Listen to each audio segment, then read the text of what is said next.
Hebrew పత్రిక 6వ అధ్యాయము 2వ వచనం చదువుతున్నాను.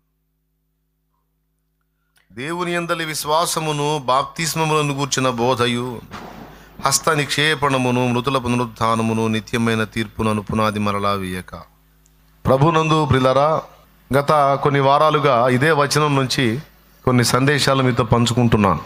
అవన్నీ కూడా విలువైనవే, తెలుసుకోదగ్గవే, శ్రేష్టమైనవే, బేసిక్గా పునాదిగా అందరూ కూడా తెలుసుకొని ఉండాల్సినటువంటి ముఖ్య సంగతులు అవి. చదువుకున్న వాక్య భాగంలో హెబ్రీ పత్రిక 6వ అధ్యాయంలో ఆ 2 వచనాల నుంచే కొన్ని వారాలుగా నేను దేవుని వర్తమానాన్ని అందిస్తున్నా. ఆ 2 వచనాలలో విశేషమైన సంగతులు ఉన్నాయి. అవి ఈరోజుతో కూడా అయిపోదు. ప్రత్యేకంగా బాప్తిస్మములను గూర్చిన బోధ అని అంశాన్ని మాట్లాడాను. అందులో 3 విధములైన బాప్తిస్మాలు చెప్పాను. అందులో మొదటిది నీటి బాప్తిస్మము, రెండవది అగ్ని బాప్తిస్మము లేదా పరిశుద్ధాత్మ బాప్తిస్మము, మూడవది పరిపూర్ణత సాధించున్నట్లు దేవుడు అనుమతించిన శ్రమలలో బాప్తిస్మం పొందుట, అంటే శ్రమలో ముంచబడుట, శ్రమల చేత శుద్ధిపరచబడుట.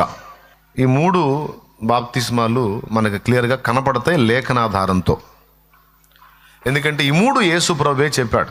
నమ్మి బాప్తిస్మం పొందువాడు రక్షింపబడును, నమ్మని వానికి శిక్ష విధింపబడును అని మార్కు సువార్త 16:16లో చెప్పాడు. 16:15-16లో 16వ అధ్యాయము 15-16 వచనాల్లో చెప్పాడు. ఏమని? నమ్మి బాప్తిస్మం పొందువాడు రక్షింపబడును, నమ్మని వానికి శిక్ష విధింపబడును అని. అలాగే అపోస్తల కార్యము 1:5లో, అపోస్తల కార్యం 1వ అధ్యాయం 5వ వచనంలో, మీరు యోహాను మీకు నీళ్లతో బాప్తిస్మం ఇచ్చెను గాని కొద్ది దినములలోగా మీరు పరిశుద్ధాత్మలో బాప్తిస్మం పొందుతారు. కాబట్టి యెరూషలేము నుండి వెళ్ళక నా వలన వినిన తండ్రి యొక్క వాగ్దానం కొరకు కనిపెట్టుకునుడి. పరిశుద్ధాత్మ మీ మీదికి వచ్చినప్పుడు మీరు శక్తి నొందెదరు. యూదయ, సమరయ, యెరూషలేముదంతటా భూదిగంతముల వరకు మీరు నాకు సాక్షులై ఉందురు అన్నాడు. మీరు నాకు సాక్షులై ఉండాలన్నా, మీ సాక్ష్యం నిలుపుకోవాలన్నా పరిశుద్ధాత్మ శక్తి మీకు అవసరం నాయనా. ఆ పరిశుద్ధాత్మ బాప్తిస్మం మీరు పొందాలి. అందుకని మీరు బిరబిరా పరిగెత్తకుండా కాస్త కనిపెట్టుకొని ప్రార్థనలో ఉండండి, కనిపెట్టుకోండి. పైనుండి శక్తి పంపుతాను, పరిశుద్ధాత్మ అభిషేకం లేదా పరిశుద్ధాత్మ బాప్తిస్మం మీరు పొందుతారని చెప్పాడు.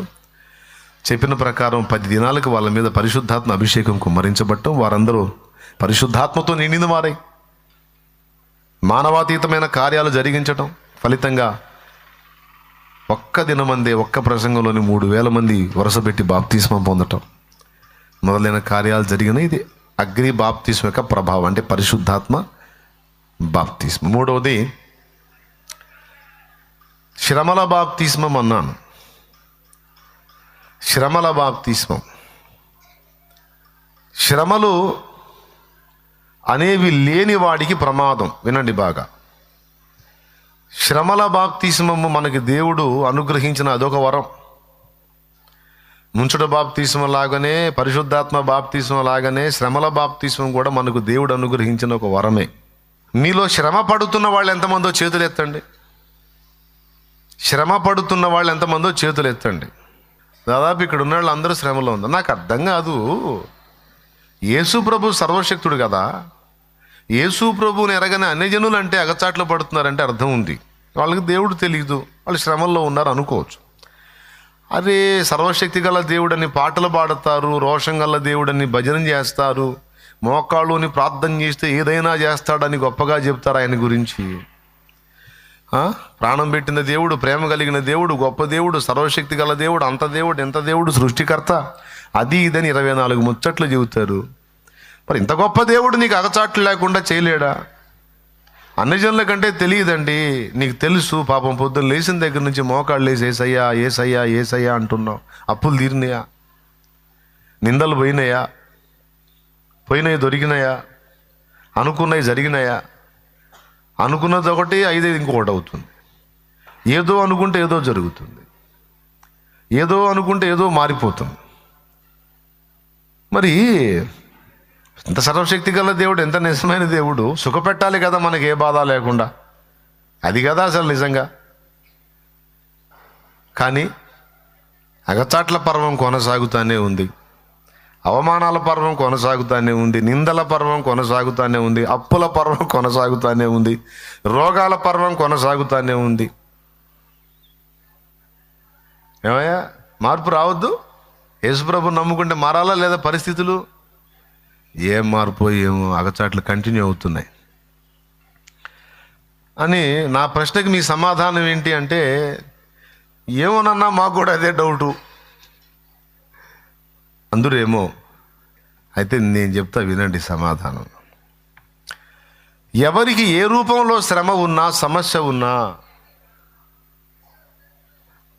అది దేవుడు మనకు అనుగ్రహించిన కృపయే. అదే మీరు గ్రహించాలి. నువ్వు నిందించబడుతున్నా, దూషించబడుతున్నా, బాధ పెట్టబడుతున్నా, కొట్టబడుతున్నా, తిట్టబడుతున్నా,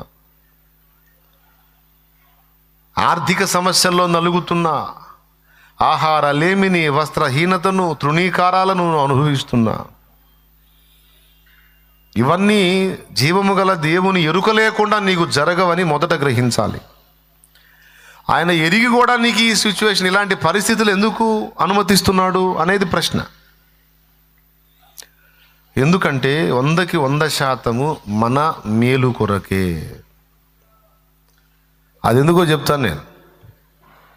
శ్రమ అనేది ఎవరికి ఏ రూపంలో ఉన్నా, ఎవరికి ఏ రూపంలో ఉన్నా. ఇప్పుడు అప్పులోళ్ళు ఎంతమంది అంటే అప్పులోళ్ళు అందరూ చేతులు ఎత్తుతారు. రోగం ఎంతమందికి ఉందంటే చేతులు ఎత్తుతారు.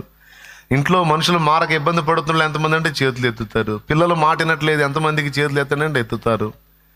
ఏమండి, ఈడొచ్చిన అమ్మాయికి పెళ్లి కాలేదంటే కొంతమంది చేతులు ఎత్తుతారు. అబ్బాయికి జాబ్ రాలేదు ఎంతమంది ఇబ్బంది పడతారంటే కొంతమంది. అట్లా కొన్ని కావాల్సినవి దక్కక, కొన్ని అనుకోని నెత్తినబడి, అందరికీ ఒకే టైపు సమస్యలు కాకపోయినా ఒక్కొక్కరు ఒక్కొక్క టైపులో మొత్తానికి ప్రాబ్లమ్స్ అయితే ఫేస్ చేస్తున్నారు. ఫ్రీగా అయితే ఊర్లేదు. దేవుణ్ణి ఎరగనోడు ఇబ్బంది పడ్డాడంటే ఓకే, కానీ దేవుణ్ణి ఎరిగినవాడు ఎందుకు ఇబ్బంది పడుతున్నాడంటే దేవుని అనుమతితోనే, దేవుని ప్రమేయంతోనే, దేవుని ఉద్దేశమును బట్టే ఇబ్బంది పడుతున్నాడు. ఇది ఎందుకు అంటే మనకు అవసరం అంటున్నాడు లేఖనంలో. పేతురు రాసిన మొదటి పత్రిక 1వ అధ్యాయము 6వ వచనంలో అవసరమును బట్టి అన్నాడు. ఆ మాట ఎప్పుడు మర్చిపోకూడదు. మీరు వాక్యం చదువుకునేవాళ్ళు, వాక్యం వినేవాళ్ళు ఈ మాటను ఎప్పుడు ధ్యానించుకోవాలి. ఇందువలన మీరు మిక్కిలి ఆనందించుచున్నారు కానీ అవసరమును బట్టి నానా విధములైన శోధనల చేత ప్రస్తుతమున కొంచెము కాలము మీకు దుఃఖము కలుగుచున్నది. అది పాయింట్. అవసరమును బట్టి నానా విధములైన శోధనల చేత అంటే ఒకే టైపు కాదు. కొంతమందికి రోగం సమస్య అయితే, కొంతమందికి అప్పు సమస్య, కొంతమందికి నింద సమస్య, కొంతమందికి ఇంకో సమస్య, ఒక్కొక్కళ్ళకి ఒక్కొక్క స్టోరీ. మొత్తానికి అందరూ నలుగుతానే ఉన్నారు. అక్కడ ఏమంటున్నాడంటే అవసరమును బట్టి అన్నాడు. అంటే అనవసరంగా నీకు అవి నేను అనుమతించలేదు, అవన్నీ నీకు అవసరము. అవునా నాయన? అప్పులు ఇచ్చిన వాళ్ళు వచ్చి తలా ఒక తన్ను తినటం, తలా ఒక తిట్టు తిట్టడం నాకు అవసరమా? ఏది నాయన, ఊరుకోనైనా, నీకు చేత కాకపోతే చేత కాలేదనాలి. అమౌంట్ ఇవ్వటం నీ వల్ల కాదంటే వదిలేసేయి. మళ్ళీ ముచ్చట్లు చెప్తావు ఎందుకు మాకు? అరే నీకు డబ్బులు ఇవ్వటం నా చేత కాదురా, నీ అప్పులు తీర్చలేనని చెప్పు. ఇవన్నీ ఎందుకు అవసరం అంటావు? అరే తడవకు ఒకడు వచ్చి తిట్టిపోతున్నారు. ఏంది ప్రభా, బతకాలో సావాలో అర్థం కాక చచ్చిపోతున్నావు అన్యాయంగా. ఆయన అన్నాడు, నాయనా కొంచెం కాలం మీకు దుఃఖము కలుగుతుంది. అది కూడా ఆట్టే కాలం కాదు, శాశ్వత కాలం కాదు, కొంచెము కాలము, ప్రస్తుతమున కొంచెము కాలం అన్నాడు. ఇవన్నీ కూడా అవసరమును బట్టి కలుగుతున్నవి అన్నాడు. 3 విషయాలు గుర్తుపెట్టుకోవాలి. అవసరమును బట్టి శోధన, అది కూడా కొంచెము కాలము, అది కూడా ఏ స్థాయిలో అంటే నువ్వు ఏడ్చే స్థాయిలో, దుఃఖం కలిగే స్థాయిలో. ఒక్కొక్కళ్ళేమో బయటపడి ఏడవరు, గుట్టుగా ఏడుచుకుంటారు. కొంతమంది బాత్రూంలో ఏడుచుకుంటారు, కొంతమంది ముసుకేసుకొని ఏడుచుకుంటారు, ఎవడు చూసినా అవమానమని. కొంతమంది బోర్ల పండుకొని దిండ్లో ముఖం పెట్టి ఏడుచుకుంటారు. ఒక్కొక్కళ్ళది ఒక్కొక్క రకం కవరింగ్.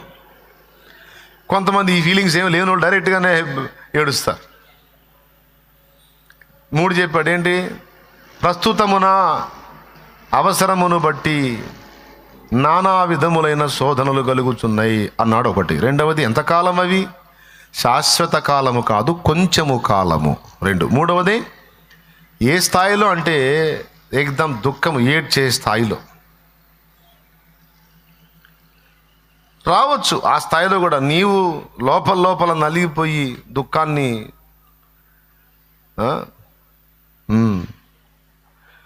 అడుగడుగున పయనంలో అవమానపు హేళనలో నొప్పించే మాటలతో మనసు నలిగి ఉన్నావా? మది నిండిన వేదనను మౌనముగా భరిస్తూ కనుల నిండ కన్నీళ్లతో ప్రభుని చూస్తూ ఉన్నావా? నువ్వు నమ్మిన దేవుడు నిన్ను మరచిపోడెన్నడు. అనుభవాల పాఠం కోసం నిన్ను అప్పగించాడు. పొందే ప్రతి గాయం రూపు మాసిపోయే సమయం సంతోషం ఇక ఆసన్నమాయే. వెతుకుతూ ఉన్నావా విడుదల దారే కనరాక? పొందే శ్రమలు నీతో ఉండవు కడదాకా. వెతుకుతూ ఉన్నావా విడుదల దారే కనరాక? పొందే నీ శ్రమలు నీతో ఉండవు కడదాకా. దేవునికి మహిమ. ఎందుకు ఈ శ్రమల బాప్తిస్మం అంటే, శ్రమానుభవం లేని వ్యక్తులు ఎలా అవుతారు, శ్రమానుభవంలో ఉన్నవాళ్ళు ఎలా అవుతారు అనేది గతంలో చాలాసార్లు చెప్పే మళ్ళీ ఒక్కసారి గుర్తు చేస్తా. శ్రమల బాప్తిస్మం ద్వారా ఏమేం జరుగుతుంది అనేది ఒక వరుసగా రాసుకోండి. నంబర్ 1, అగ్ని పరీక్ష వలన బంగారము శుద్ధి చేయబడుతుంది. అలాగే శ్రమలు అనే అగ్ని చేత మనలో మాలిన్యము శుద్ధి అవుతుంది. దేవుడు అసహించుకునే మాలిన్యం మనలో ఉంటుంది. అది మనకు ఉందన్న సంగతి కూడా మనకు అర్థం కాదు. ఆ మురికి మనలో ఉందన్న సంగతి కూడా మనకు అర్థం కాదు. కానీ దేవునికి తెలుసు ఎవరెవరి దగ్గర ఎలాంటి మాలిన్యం ఉందో. కాబట్టి బంగారం అయినప్పటికీ దానిలో కూడా మురికి ఉంటుందని మీకు తెలుసు. బంగారంలో ఉన్న మురికంతా పోయి శుద్ధి కావాలంటే దానికి అగ్ని తప్పదు. దేవునికి స్తోత్రం. అగ్ని పరీక్ష వలన 2 జరుగుతాయి. అక్కడే చెప్పాడు. ఆ పేతురు పత్రిక 1వ అధ్యాయము 6వ వచనం చదివారు. 7 నుంచి చదవండి, ఆ మాటే ఉంటుంది. నశించిపోవు సువర్ణము అగ్ని పరీక్ష వలన శుద్ధపరచబడుచున్నది కదా, దానికంటే అమూల్యమైన మీ విశ్వాసము ఈ శోధనల చేత పరీక్షకు నిలిచినదై యేసుక్రీస్తు ప్రత్యక్షమైనప్పుడు మీకు మెప్పును మహిమయు ఘనతయు కలుగుటకు కారణమగును అన్నాడు. అవసరమును బట్టి నానావిధ శ్రమలు ఎందుకు, శోధనలు ఎందుకంటే ఇక్కడ 2 లాభాలు చెప్పాడు బ్రదర్. మొట్టమొదటి లాభం ఏమిటంటే శుద్ధీకరణ. మనలో మాలిన్యము, మురికి, దేవునికి అసహ్యమైన లక్షణాలు కొన్ని ఉంటాయి. అవి దేవునికి నచ్చవన్న సంగతి మనకు తెలియదు. కొన్ని తెలిసినా కూడా మనం వాటిని అధిగమించలేం. మరి వాటిని అధిగమించకపోతేనేమో దేవుడు ఒప్పుకోడు. కాబట్టి దేవుడు జోక్యం చేసుకొని వాటిని అధిగమించడానికి కావలసినటువంటి కొలిమిని మనకు ఏర్పాటు చేసి ఆ అగ్నిలోనే మనల్ని శుద్ధి చేస్తాడు. అది నాయన మొదటి విషయం. ఇప్పుడు మనకు శుద్ధీకరణ అవసరమా అనవసరమా? శుద్ధి చేయబడాలా లేదా? నేను పరిశుద్ధుడనై ఉన్నలాగున మీరును పరిశుద్ధులై ఉండుడి అన్నాడు. మరి పరిశుద్ధత అవసరం మనకి. ఆ పరిశుద్ధత అనగానే మనకు ఫస్ట్ గుర్తొచ్చేది వ్యభిచారము, అక్రమ సంబంధాలు, లైంగికపరమైన అపవిత్రత మనము కలిగి ఉండకూడదు. పరిశుద్ధ జీవితం అంటే పాపం చేయకూడదు. అంటే పాపంలో నంబర్ 1లో గుర్తొచ్చేది ఒక వ్యభిచారమే. ఫస్ట్ అందరికి గుర్తొచ్చేది. నేను అంటున్నాను, పరిశుద్ధత అనేది ఒక లైంగిక విషయంలోనే అవసరమా, ఇంకా మిగిలిన విషయాల్లో అవసరం లేదా? వ్యభిచారిని చూస్తే దేవుడు ఎంత ఇబ్బంది పడతాడో, ఏ వ్యభిచారం చేయకపోయినా, ఏ పాపం చేయకపోయినా హృదయంలో గర్వం అనేది ఒకటిలో ఉందనుకో, ఒక స్త్రీలో కానీ పురుషుల్లో కానీ గర్వం అనేది ఉందనుకో, ఆ గర్వము అనేటువంటి పాపము ఈ వ్యభిచార పాపికి ఎంత అసహ్యం ఉంటుందో దేవుడికి వాడిని చూస్తే, ఈ గర్వ హృదయాన్ని చూసి ఇంకా అసహ్యం ఉంటుంది. గర్వ హృదయులు యెహోవాకు హేయులు అన్నాడు. హేయులు అంటే అసహ్యులు. సెప్టిక్ ట్యాంక్ మూత ఓపెన్ చేయగానే నువ్వే ఆస్వాదిస్తావా, అసహ్యించుకుంటావా? ఆ మధ్య లేకుండా పారిపోతావు. అసహ్యం. దేవుడు కూడా గర్వ హృదయాలను చూసినప్పుడు అలా అసహించుకుంటాడట. మరి గర్వం అనేది అసలు మనలో ఉందన్న సంగతే మనకు అర్థం కాదు. కొంతమంది అంటారు, చాలా దీనుండండి నేను వాళ్ళలాగా వీళ్ళలాగా మిడిసిపడను, గర్వంగా వ్యవహరించనండి, నేను చాలా దీన మనసు కలిగి ఉంటాను అని ఒకరికి చెప్పారంటే, ఆ చెప్తున్నప్పుడే ఈ వ్యక్తి తన దీనత్వాన్ని బట్టి గర్విస్తున్నాడని అర్థం. మీకేమైనా అర్థమైందని నేను చెప్పింది? నేను చాలా దీనుండండి, చాలా తగ్గింపు కలిగిన ఉండండి, నేను వాళ్ళలాగా వీళ్ళలాగా మిడిసిపడనండి, నేను చాలా తగ్గించుకుంటానండి అని ఒకడు చెప్తున్నాడంటే ఇతరులతో పోల్చుకొని, ఆ పాయింట్లోనే వాడు గర్వహృదయుడని అర్థం. గర్వం ఒక అపవిత్రతే, దాని విషయంలో పరిశుద్ధత కావాలి. లైంగిక అపవిత్రత, దాని విషయంలో పరిశుద్ధత కావాలి. వీటన్నిటికంటే మించిన అపవిత్రత ఇంకొకటి ఉందండో, అది నాలుక అపవిత్రత. తెలుసా మీకు ఆ సంగతి? ఇది బైబిల్లోనే ఉంది. యాకోబు రాసిన పత్రిక 3వ అధ్యాయములో మన శరీరములో ఉన్న పాప ప్రపంచం ఏదన్నా ఉందంటే నాలుకట. మన శరీరములో ఉంచబడిన పాప ప్రపంచం ఏదన్నా ఉందంటే నాలుకట. ఆ నాలుక అంతా ఎంత ఉంటుంది, అది సర్వ శరీరమునకు మాలిన్యము కలుగజేసిద్దట.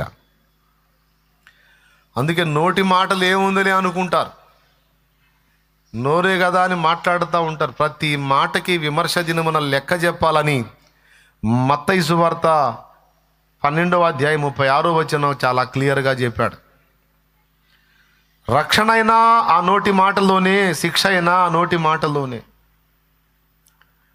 అది యాకోబు 3:1 నుంచి కిందికి చదివితే శిక్ష ఎలా వచ్చిందో నాలుక ద్వారా క్లియర్గా రాశాడు. ఎంత కొంచెమునిపు ఎంత విస్తారమైన అడవిని తగలబెట్టును, ఎంత కొంచెమునిపు ఎంత విస్తారమైన అడవిని తగలబెట్టును, అలాగే నాలుక చిన్న అవయవమైనను అలాగునే నాలుక కూడా చిన్న అవయవమైనను బహుగా అదిరిపడను. ఎంత కొంచెమునిపు ఎంత విస్తారమైన అడవిని తగలబెట్టును. అంటే నిప్పుతో పోల్చాడు. ఒక అగ్గిపుల్ల చాలు ఎంత పెద్ద ఇల్లుని తగలబెట్టడానికి.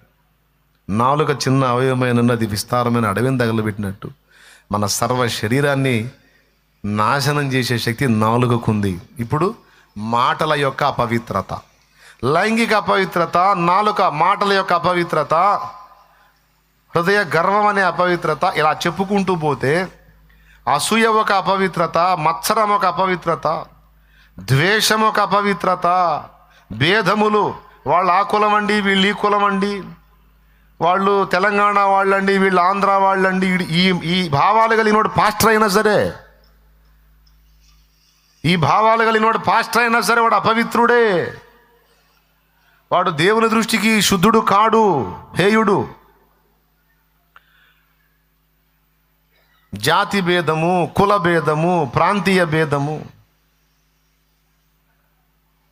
ఈ భేదాలు కలిగి ఉండి నేను దేవుని బిడ్డనని చెప్పుకుంటే అందులో అపవిత్రత ఉంది వానిలో.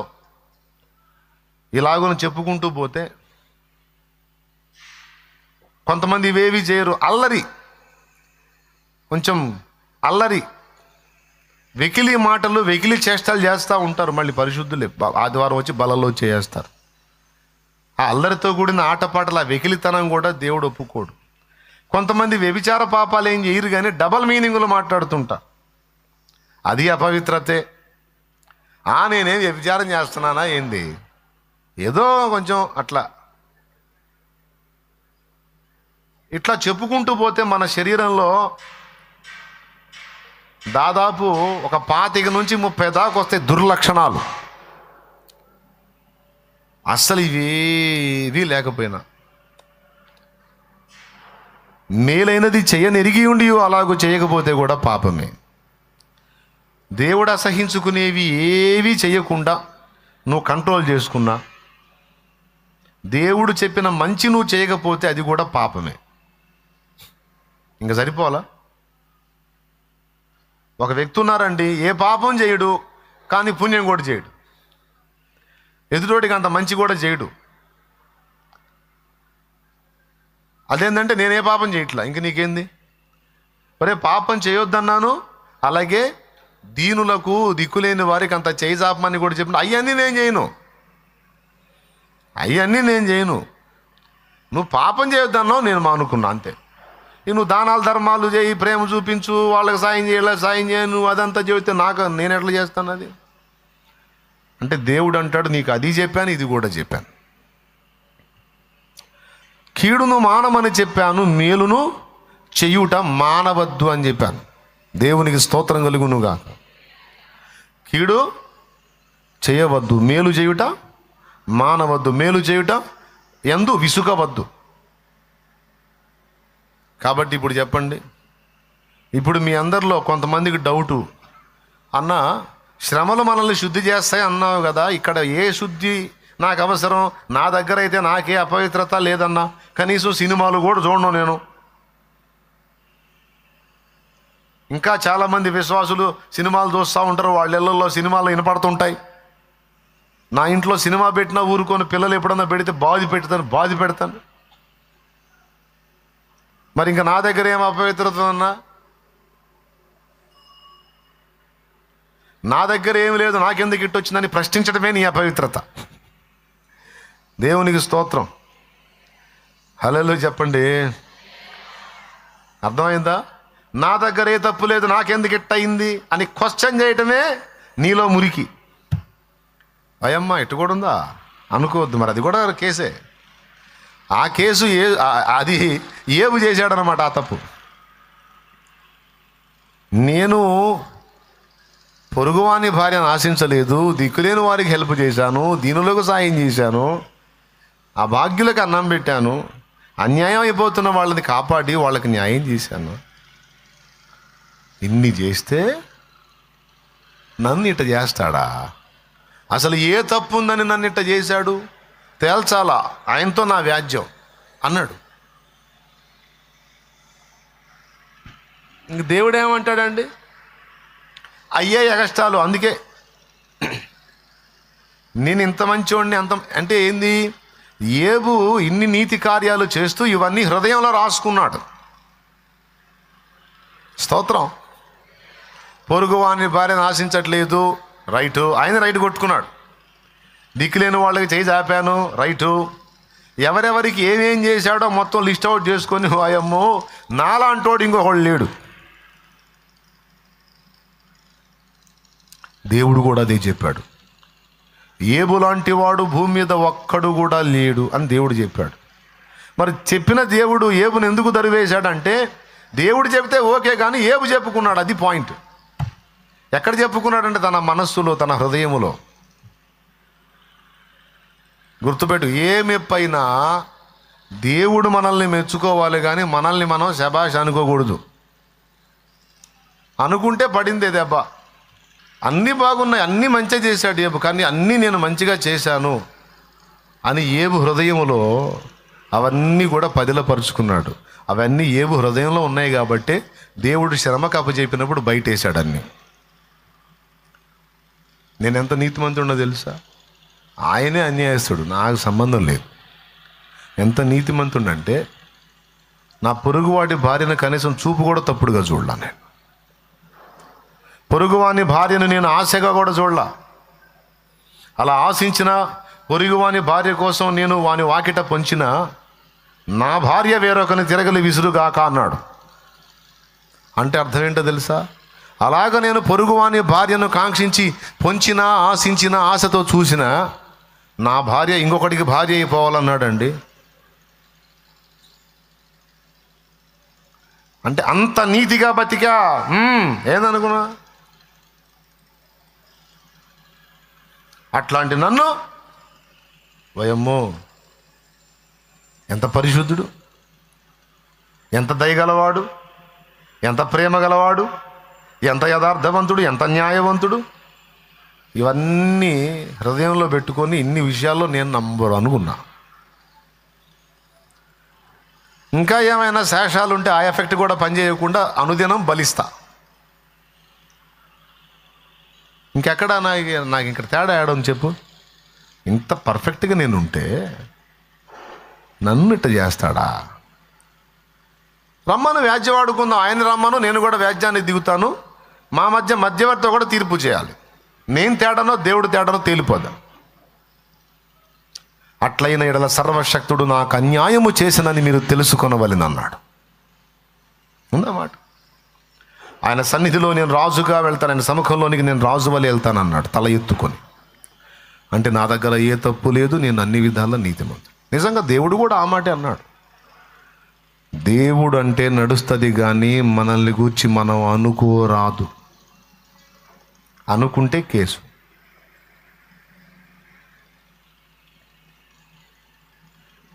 మరి ఏమనుకోవాలా? నేను అయోగ్యుడను, అపాత్రుడను, నీచుడను ప్రభు. నేనేమై ఉన్నానో అది నీ కృప వలనే ఉన్నానయ్యా. నా వలన ఏదైనా అంత మంచి జరిగిందంటే నీ దయ నాయనా, నువ్వు నేర్పింది నాయనా, ఆ మనస్సు నువ్వు ఇచ్చింది ప్రభువా, ఇది నీ కృప కదా అయ్యా, అదయ్యా. అంతేగాని ఎగస్టాల్ పనికిరావు. ఒకప్పుడు ఏబులో నేను ఎలా అన్న నేచర్ తీసేసి తోమి చివరి క్లైమాక్స్కి ఏమన్నాడు తెలుసా? ఏబు 42వ అధ్యాయం మీరు చూస్తే, జ్ఞానము లేని మాటలు పలికి ఆలోచనను నిరర్ధకము చేయుచున్న వీడెవడు? నిన్ను గూర్చిన విషయాలు గ్రహించక నా జ్ఞానానికి మించిన సంగతులు మాట్లాడి నిన్ను ఇబ్బంది పెట్టానయ్యా. నన్ను నేను అసహించుకుంటున్నాను. నీచుడను, నన్ను నేను అసహించుకొని బూడిదలోను ధూళిలోను పడి పశ్చాత్తాపడుతున్నానయ్యా. నిన్ను గూర్చిన వార్త వింటిని, ఇప్పుడు నిన్ను కన్నులారా చూచుచుంటిని కనుక నన్ను నేనే అసహించుకొని. చివరికి ఎక్కడికి తెచ్చాడు? ఇప్పుడు ఆ డైలాగ్ ఉందా? నేను అంత మంచోడిని, ఇంత మంచోడిని, అంత పనోడిని, ఇంత పనోడిని, అంత న్యాయవంతుడిని, ఇంత యథార్థవంతుడిని అని చెప్పుకునే డైలాగ్ ఉందా? అసహించుకోవటం అంటే నీచుడను. తన్ను తానే అసహించుకున్నాడు. అంటే తన్ను గూర్చి తాను ఏమనుకుంటున్నాడు ఇప్పుడంటే నీచుడను. సామెతల గ్రంథం 30లో యాకే కుమారుడైన ఆగూరు పలికిన దేవోక్తి అనుంది. ఆగూరు దేవోక్తులు పలికే ప్రవక్త. కానీ తన్ను గూర్చి తాను ఏమనుకున్నాడు ఒక్కసారి చూడండి. యాకే కుమారుడైన ఆగూరు పలికిన దేవోక్తి, సామెతల గ్రంథం 30వ అధ్యాయము 2వ వచనం.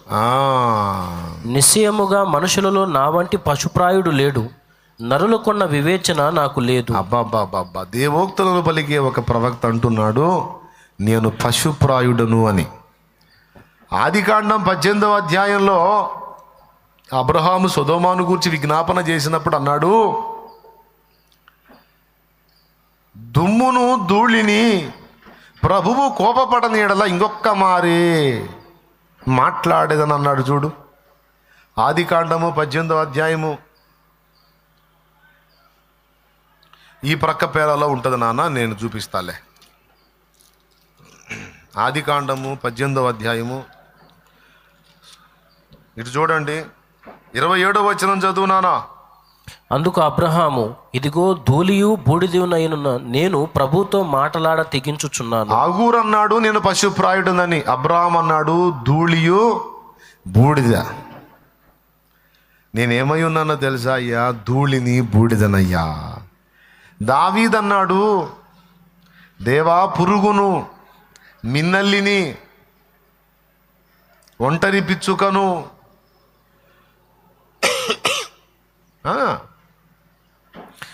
యెషయా అన్నాడు 6వ అధ్యాయములో, అయ్యో నేను అపవిత్రమైన పెదవులు గలవాడనయ్యా, అపవిత్రుడనయ్యా అన్నాడు. యేసయ్య రొమ్మును ఆనుకున్న యోహాను ప్రకటన గ్రంథం 1లో యేసయ్యను చూసి చచ్చిన వాని వలె ఆయన పాదముల యొద్ద పడిపోతున్నన్నాడు.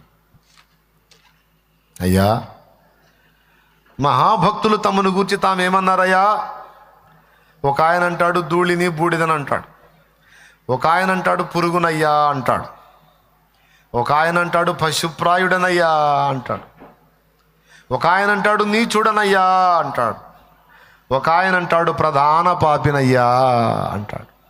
అయ్యాలారా, అమ్మలారా, అంత గొప్ప భక్తులు దేవుని ఎదుటకు పోయేసరికి అయ్యో నేను అపవిత్రుడనే, అపవిత్రమైన పెదవులు కలిగిన వాడనే ప్రభు. యెహెజ్కేలు అన్నాడు నిలవలేని వాడనయ్యా, గెలవలేని వాడనయ్యా. ఇర్మియా అన్నాడు నేను పిల్లోడినయ్యా, నేను బాలున్నయ్యా, నాకేం తెలుసయ్యా, నన్ను పిలుస్తున్నావు, నేను ఎందుకు పనికి వస్తానయ్యా. పేతురు అన్నాడు ప్రభువా నేను పాపాత్ముడినయ్యా, నన్ను విడిచిపో. ఏ భక్తుడైనా మీరు గమనించండి బిడ్డలారా, వాళ్ళు ఇవన్నీ పలికారు. తమ విషయంలో తమకు గొప్ప అభిప్రాయాలు లేవు. గొప్ప అభిప్రాయములు మన విషయములో మనము అది శుద్ధీకరణ పొందాలి. ఇవన్నీ ఎందుకు చెప్తున్నానంటే ఇట్లా మనకు తెలియకుండా మనలో చాలా ఉంటాయి. ఆ ముక్క మీకు అర్థం కావటానికి భక్తులను కూడా చూపించి వాళ్ళలో ఉన్న లోపాలు మీకు ఎక్స్ప్లెయిన్ చేశాను ఇప్పటిదాకా. స్తోత్రం చెప్పండి అమ్మా. ఇప్పుడు చెప్పండి, ఇక నీలో ఏ లోపం ఉండదంటావా? అలా అనుకోవచ్చా నువ్వు?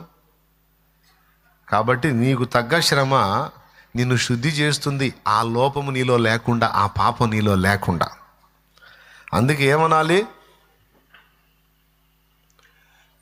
ఆయన దేవుని ముందుకెళ్ళి నా ఈ వేదన నీ దెబ్బయని మౌనముగా సహి ఇంతును ప్రభువా, నా ఈ వేదన నీ దెబ్బయని మౌనముగా సహి ఇంతును ప్రభువా, నీ సన్నిధిలో నీ హస్తములో, నీ సన్నిధిలో నీ హస్తములో నలుగుట నాకతి ప్రియము కదయ్యా, నలుగుట నాకతి ప్రియము కదయ్యా. దేయింబవలు నాయార్థ ధ్వని నీ సన్నిధిలో వినబడుచున్నది. దేయింబవలు నాయార్థ ధ్వని నీ సన్నిధిలో వినబడుచున్నది. ఏమండి, భక్తుడు దేవుని వేడుకుంటున్నాడు, అయ్యా నా ఈ వేదన, అది ఏ రూపంలో ఉన్నారు అని, అప్పు రూపంలో కానీ, మాటల రూపంలో కానీ, తిట్ల రూపంలో కానీ, జబ్బు రూపంలో కానీ, ఏ విధంగానైనా నువ్వు సఫర్ అవుతుంటే దాన్ని ఎలా తీసుకుంటున్నాడు భక్తుడు అంటే, ఆ వేదన నీకు ఏ రూపంలోనన్నా ఉండని అమ్మా, శ్రమ ఉంది అన్నోళ్ళు చేతులు ఎత్తండి అంటే ఇందాక అందరూ ఎత్తారు కదా, అంటే ఒక్కొక్కళ్ళకి ఒక్కొక్క రూపంలో ఉంది వేదన. అదే రూపంలో ఉన్న వేదనైనా భక్తుడు అంటున్నాడు నా ఈ వేదన నీ దెబ్బయని మౌనముగా సహి ఇంతును ప్రభువా. నాకు వేదన కలిగిందంటే ఓ దెబ్బ కొట్టావు, మొట్టిగా వేసావు, నువ్వు తీసుకుంటాను తండ్రి. మా అయ్య కదా, నువ్వు మా నాన్న కదా. మా నాన్నకి అప్పుడప్పుడు చిరాకు పుట్టించేవాడిని చిన్నప్పుడు. ఆయన ఇటు ఒక పని చెబితే నేను రోడ్డు దాటి అటుపోయేవాడిని. హైవే రోడ్డుకి ఈ పక్క సుబ్బయ్య తోట, ఆ పక్క సంజీవ్ నగర్. నేను కదిలితే హైవే రోడ్డు దాటి సంజీవ్ నగర్కి వెళ్ళి అక్కడ ఆడుతూ ఉండేవాడిని. ఆ పక్క ఉండి కేకేస్తే ఈ పక్కకి వినపడ్డది. మా నాన్న స్వరం అంత పెద్దది. హైవే రోడ్డు లారీలన్నీ తిరుగుతూ ఉంటాయి ఫుల్గా. ఆ లారీలు రాకపోకలు ఆగినప్పుడు ఒక కేకేసాడంటే అక్కడ వినపడ్డది నాకు. ఆ కేక ఎంత ఫోర్స్గా ఉంటుందంటే ఇప్పుడు నేను పోకపోతే పగిలిపోద్ది. పోయినా పగిలిదిలే, సత్తాబత్తుతా పరిగెత్తుతాను. పాపం ఎంత ఓర్పు గలవాడో ఆయన. అంత కోపాన్ని కంట్రోల్ చేసుకొని తల ఇట్ట పట్టుకొని ఈ డిప్ప మీద ఒక్కటే ఒక దెబ్బ కొడతాడు, రెండో దెబ్బ కొట్టాడు. ఆ దెబ్బ కూడా ఇష్టం లేదు, ప్రేమ. కానీ చెప్పిన మాట వినలేదు, చేయలేదు చెప్పిన పని అని అంత గొప్ప. రైట్ రా అని పిలిచి, నీకేం చెప్పా, ఏం చెప్పా, అడిగిల్లావు, నీకేం చెప్పా అని తల పట్టుకున్నట్టు ఉంచి ఆ డిప్ప మీద ఇక్కడ వేసాడు. కట్టె తగిలినట్టు. కాసేపు ఏం అర్థం కాదు, తాగినోడు దిగినోడు దూగాల్సిందే. అది కూడా చాలా ఫోర్స్ తగ్గించి అంతెత్తు చెయ్యెత్తి అట్లంటే అంత దెబ్బ తగిలిద్ది, అంత గట్టిగా ఉంటుంది ఆయన చెయ్యి. తండ్రి శిక్షించని కుమారుడెవడు. అట్లాగా మరి ఈ నాన్న కోపం వస్తే ఆ నాన్నకు తెప్పియం మనం కోపం, ఏమండి? ఆయన అంటాడు,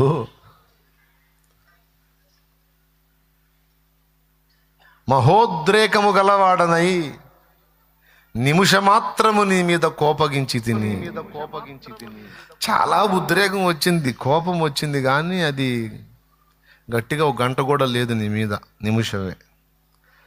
నిమిషమాత్రము నిన్ను కోపగించి తిని, గొప్ప వాత్సల్యంతో నిన్ను సమకూరుస్తా, బాధపడవాకుదా అని దగ్గర తీసుకుంటాడు. ఏమన్నా అర్థమైంది నేను చెప్పింది? యెషయా గ్రంథం 54లో చెప్పాడు చూడండి అమ్మ, ఆయన కోపం ఎంత ఉంటుందో. పిచ్చి మహారాజు, ఆ నిమిషం దెబ్బకే మనం గెలగెలగెలగ తన్నుకు చేస్తున్నాం. చూడండి, నిమిషమాత్రము నీ మీద కోపగించి తిని, విసర్జించి తిని, గొప్ప వాత్సల్యముతో నిన్ను మహోద్రేకము గలవాడని. అది పైన కూడా చూడన్నాను, 6వ వచనం.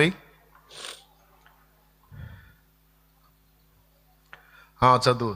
నీ దేవుడు ఈ మాట సెలవిచ్చుచున్నాడు, విడువబడి దుఃఖాక్రాంతులైన భార్యను పురుషుడు రప్పించున్నట్లు, తృణీకరింపబడిన యవనపు భార్యను పురుషుడు రప్పించినట్లు యెహోవా నిన్ను పిలుచుచున్నాడు. నిమిషమాత్రము నిన్ను విసర్జించి తిని, గొప్ప వాత్సల్యముతో నిన్ను సమకూర్చేదను. 8. అదిగో మహోద్రేకము కలిగి నిమిషమాత్రము నీకు విముఖుడనై తిని. అదే కోపం. కోపం వస్తే రెండు చేస్తాడు, విముఖుడవుతాడు, విసర్జిస్తాడు. ఆ విముఖుడైనప్పుడు, విసర్జించినప్పుడు మనకి తెలుగు వాళ్ళు అయితే తమిళ సినిమా కనపడిద్ది, తమిళ వాళ్ళకేమో తెలుగు సినిమా కనపడిద్ది. దేవుని స్తోత్రం. ఆ నిమిషం మాత్రం విసర్జిస్తేనే విముఖుడైతే. సుముఖుడు అంటేనే మనకెళ్ళి ఉన్నట్టు, విముఖుడైతే ముఖం తిప్పుకుంటాడు. ముఖం తిప్పుకున్నాడంటే గెజగెజ దండుకున్నా ఇక ఆన్సర్ ఉండదు. మళ్ళీ అంటాడు, మహోద్రేకము కలిగి నిమిషమాత్రము నీకు విముఖుడు నైతిని. అంతలోనే అంత అయిపోయిందని దిగజారిపోయి కృంగిపోయి చావు కోరతావా? నిత్యమైన కృపతో నీకు వాత్సల్యం చూపుదును. నిత్యమైన కృపతో నీకు వాత్సల్యం చూపుదును.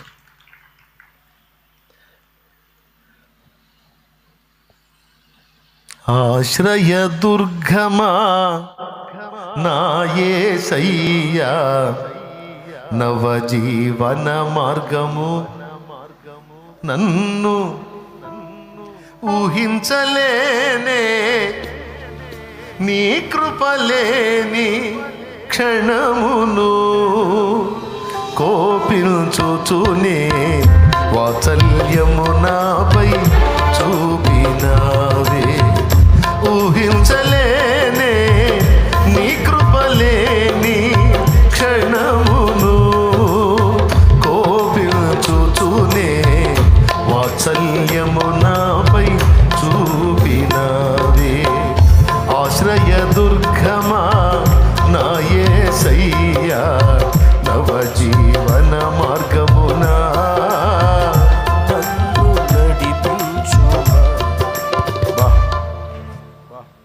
కోపడతాడు, మళ్ళీ దగ్గర తీసుకుంటాడు. మళ్ళీ మనం ఏడిస్తే చూస్తూ ఉండలేడు, మళ్ళీ మాట్లాడతాడు. బాధపడకు, అవసరంలే, శ్రమ అవసరంలే, అది లేకపోతే నష్టపోతావు, నువ్వు గొప్ప నష్టం పొందుతావు. అందుకని ఆ పెద్ద నష్టం నీకు రాకుండా దీంతో పెద్ద నష్టము నీకు రాకుండాన్నట్లు. అచ్చంగా ఆయిల్ ఫుడ్ తింటే కొలెస్ట్రాల్ పెరిగిపోయి గుండె ఆగిపోయే ప్రమాదం ఉంది. అందుకని గ్యాస్ ట్రబుల్ అన్నమాట. ఇప్పుడు గ్యాస్ ట్రబుల్ వచ్చిందనుకో ఆయిల్ ఫుడ్ తినలేవు. ఆయిల్ ఫుడ్ ఆగిపోయిందని కొలెస్ట్రాల్ బ్యాలెన్స్. ఏమైనా అర్థమైంది నేను చెప్పింది? గ్యాస్ ట్రబుల్ ఉన్నాడు ఆయిల్ ఫుడ్ తిన్నాడు అందుకో నూనె తేపులు వస్తాయి, హింస. అందుకని ఎక్కువ నూనె తక్కువగా వేసుకున్న పదార్థాలే తినాలి. గ్యాస్ ట్రబుల్ లేదు, శుభ్రంగా ఆయిల్ ఫుడ్ తింటూ ఉంటాడు అప్పనంగా, కొలెస్ట్రాల్ పెరిగిపోతాయి, ఆడే గుండె ఆ రక్త ప్రసరణ స్లో అయిపోయి ఒక దెబ్బకి ఆగిపోయింది. ఆగినప్పుడు ఇక ఎత్తటమే. ఇప్పుడు చెప్పండి, గుండె ఆగిపోవటం మంచిదా, కొంచెం గ్యాస్ ట్రబుల్ కొంచెం సమస్య ఉండటం మంచిదా? అటు గుండె ఆగిపోకుండా గ్యాస్ ట్రబుల్. ఈ గ్యాస్ ట్రబుల్ దెబ్బకి ఆయిల్ ఫుడ్ తినడు. ఆయిల్ కనపడింది అనుకో శత్రువులాగా ఉంటుంది. అమ్మా ఆయిల్, అమ్మో చచ్చిపోతాను అనే తీయమ్మా. ఏమైనా అర్థమైందని చెప్పింది? అలా కాకుండా ఇది పెట్టలే, ఈ ట్రబుల్ రాలేదనుకో పెద్ద ట్రబుల్ వచ్చింది. ఆ ట్రబుల్ రాకుండా అలాంటి కొంచెం ఈ ట్రబుల్. దేవునికి స్తోత్రం. అట్లాగా మనము గొప్ప గొప్ప సమస్యలను ఎదుర్కోకూడనట్లు చిన్న చిన్న సమస్యలతో మనల్ని బ్యాలెన్స్ చేస్తాడు. ఓకే, ఇంకా ముగిస్తాను తొందరగా చెప్పి. శ్రమలు ఎందుకు? శ్రమల బాప్తిస్మం ఎందుకంటే శుద్ధీకరణ కొరకు ఒకటి. రెండవది మెప్పు కొరకు. మెప్పు, మహిమ, ఘనత మనకివ్వటానికి అగ్ని పరీక్షలు ఎదురవుతాయి. కొన్నిసార్లు మనల్ని శుద్ధి చేయడానికి శ్రమలు ఉపయోగపడతాయి, కొన్నిసార్లు మనల్ని ఘనపరచడానికి. ఏవుకి 2 విధాలా ఉపయోగపడింది తెలుసా మీకు? ఏవుకి 2 విధాలా శ్రమ ఉపయోగపడింది. ఒకటి, ఏబులో ఉన్న మురికి శుద్ధి అయింది. 2, ఏబు 2 ఆశీర్వదించబడ్డాడని రాస్తుంది ఫైనల్లో 42వ అధ్యాయంలో. ఏబు తాను పోగొట్టుకున్న దానికి ప్రతిగా 2 యెహోవా ఏబును ఆశీర్వదించను. 500 జతల ఎడ్లకి 1000 జతలు ఇచ్చేశాడు, డబుల్ ఇచ్చేశాడు. ఆయన చేతిలో ఉందమ్మా. నిన్ను బేద్దానిగా చేయాలన్నా, బేదోడిగా చేయాలన్నా, ధనవంతుడిగా చేయాలన్నా ఆయనకి చిటికలో పని. నీకు నాకు అది రిస్కుగా ఆయన దలుచుకుంటే ఎంతసేపు? చక్రవర్తి ఇంచుమించు 127 సంస్థానాల మీద చక్రవర్తిగా ఉన్నవాడిని గడ్డి తినే పశువులా చేయగలుగుతాడు. గడ్డి మేపుకునే గొర్రెల కాపరిని తీసుకెళ్ళి ఇశ్రాయేలు మీద రాజుగా కూడా చేయగలుగుతాడు. చిన్న రాయిజాలు దేవునికి స్తోత్రం కలుగును గాక. ఎంతసేపు దేవుడు మలుపు తిప్పాలంటే ఎంతసేపు చేస్తాడు ఆయన. ఏబును చేశాడు అట్లా. ధనవంతుడిగా ఉన్న ఏబును దరిద్రుడిగా చేశాడు, దరిద్రుడిగా ఉన్న ఏబుని 2 ధనవంతుడిగా కూడా చేశాడు. ఇప్పుడు చెప్పండి, శ్రమ ఏబుకి 2 విధాల లాభం ఏంటంటే, ఇది 2 విధాల అనే కంటే 3 విధాల అని చెప్పుకోవచ్చు.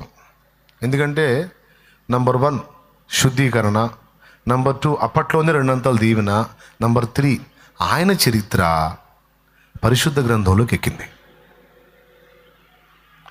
ఎందుకు ఎక్కిందంటే కోట్లాది మంది విశ్వాసులకు అది మాదిరైపోయింది.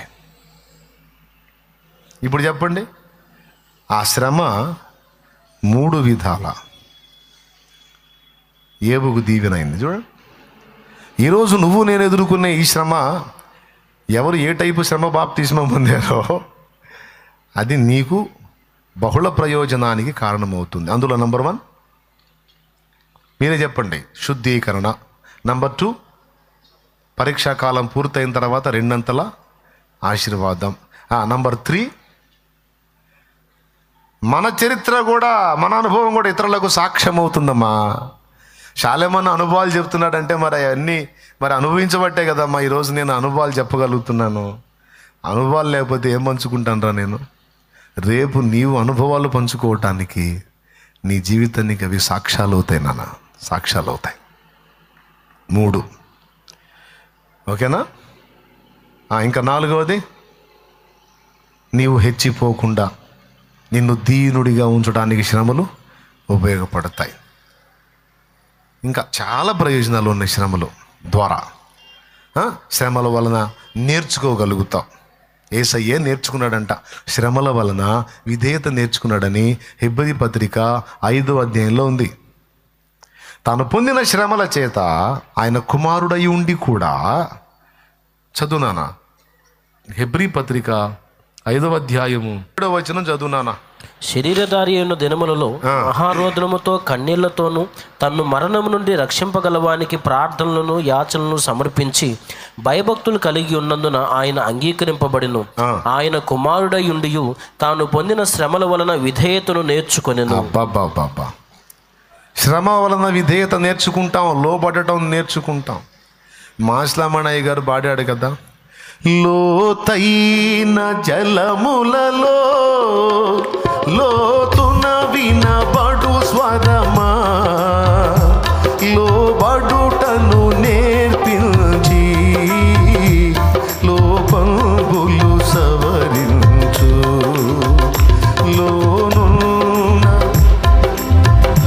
లోతైన జలములలో లోతున వినబడు స్వరమా, లోబడుటను నేర్పించి లోపంబులు సవరించు. చాలు మనకు అవసరమైంది ఆ ముక్కే. లోపంబులు సవరించాలంటే, లోబడుట నేర్పించాలంటే, విధేయత నేర్చుకోవాలంటే, విధేయత నేర్పమని దేవుని ముందుకు వెళితే దేవుడు చేసే పని ఏంటంటే శ్రమలలోనికి నడిపిస్తాడు. ఆ శ్రమలు ఏం చేస్తాయంటే మనకు లోబడటం అనేది నేర్పిస్తాయి. టోటల్గా మాస్లామణ అయ్యగారు ఏమడుగుతున్నా అంటే, అవసరమైతే అగచాట్లు ఇచ్చైనా సరే నాకు లోబట్టు నేర్పించయ్యా. ఇప్పుడు ఎద్దుల్ని చూసారా, కోడి దూడలను చూసారా? కాడి మెడ మీద వేస్తే ఇదిలిస్తాయి. ఎంతమందికి తెలుసు? గిత్తలండి, కొత్తగా అలవార్చే గిద్దల్ని గిత్తలు కాడి మెడ మీద వేస్తే ఉంచుకుంటాయా? అవి మెడ మీద కాడి మొయ్యాలంటే ముక్కుకి మొగదాడేయాలి. స్తోత్రం. అది గుచ్చనంత వరకు ఇది ఎగురుతానే ఉంటుంది.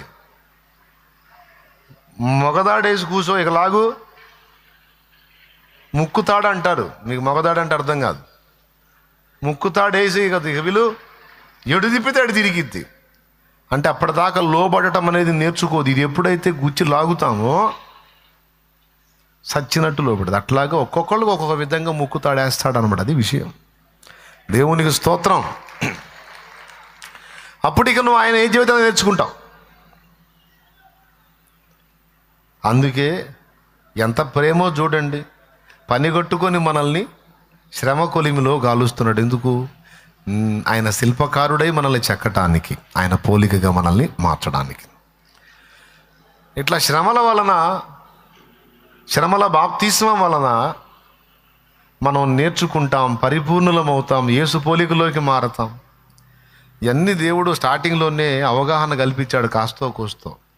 నేనేం చేశానంటే దేవుని కృప, నేను నేర్చుకున్న అనుభవాలు నాలోనే దాచుకోకుండా, మాటల్లో ఉంచకుండా పాటల్లోకి మార్చడానికి పరిశుద్ధాత్ముడు సహాయం చేశాడు.